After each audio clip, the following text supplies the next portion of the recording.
admixtures. It plays a vital role in construction, providing strength and durability to structures, and varies widely in position and type of application. So, what is concrete? An artificial stone-like mass is a composite material that is created by mixing binding material, example is cement or lime, along with aggregate, sand, gravel, stone, brick chips, and etc., water, admixtures, and etc., in specific portions. The strength and quality are dependent on mixing proportions. So, if ang iyong concrete ang need ninyo kay binding material, which is one commonly ay cement, fine and coarse aggregates, water, and admixture. Optional na ang admixture depending on sa situation. Admixture siya. So, there are three types of concrete mix. So first is a lime concrete. Lime concrete uses lime as a binding material. Lime is usually mixed with 30 and co-op stones in proportion 1 to 5 unless otherwise specified. The co-op stones are soaked in water before mixing. Lime concrete is mainly in foundation and terrace roofing.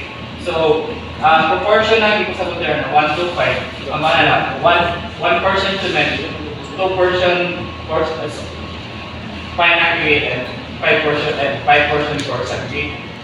So, the most common, the second type of concrete is the cement concrete. So, one example sa ito it could material common used in construction.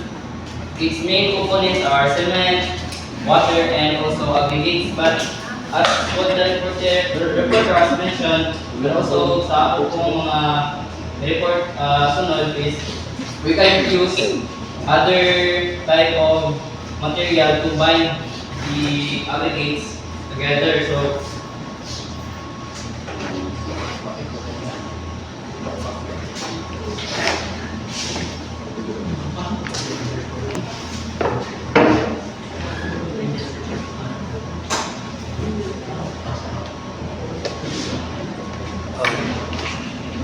and then, use na siya sa mga roads, mga pavements, and it is also called as blacktop, tarmac, and also bitumen. Ginagamit na siya sa mga dams and reservoirs because of its impermeable property.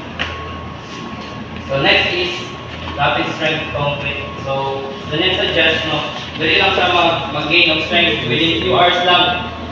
Ginagamit niya siya sa mga road construction to minimize yung pag-construct, no, para ma-shorten ang time frame dahil para para maiwasan ng traffic. So next is polymer concrete. This reduces void volume and decreases the amount of polymer needed. So, ang mga polymers is natin mga natural polymers which are rubber, protein, and carbohydrates. Now, there is a polymer concrete. The measurement of the stiffness of the concrete, which is good indicator of strength. At the higher value of produced elasticity, the concrete can withstand higher stress and become better. In general, concrete has the elastic modulus of in a range of 30 to 30 gigapascal. So, elastic modulus elasticity is ano siya ang measurement sa strength of a concrete. So, makuha natin siya through laboratory, pero pwede ko siya makuha through certain formula provided by a certain code. So, ano siya, example, according to the ECI, ano siya paggawa sa modulus elasticity sa concrete is formula is a weight of a concrete in the power of 1.3 times 0.003 F prime C. So, minimum F prime C, ano siya strength sa concrete, yung makuha na ito, minimum 28 days back na ipawagan na ito concrete. So, hindi nga formula, bayad na siya, mga concrete, ang weight sa concrete is 140 and 2,560 kg over cubic meter. So, according naman sa BNEC, ano siya ang pagkuha sa stone aggregate, kaya modulus of elasticity. Small quantities of air-entrained materials combined with them.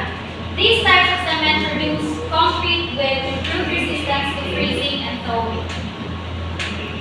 So admixtures. What is admixture? Admixtures are natural or manufactured chemicals which are added to the concrete before or during mixing.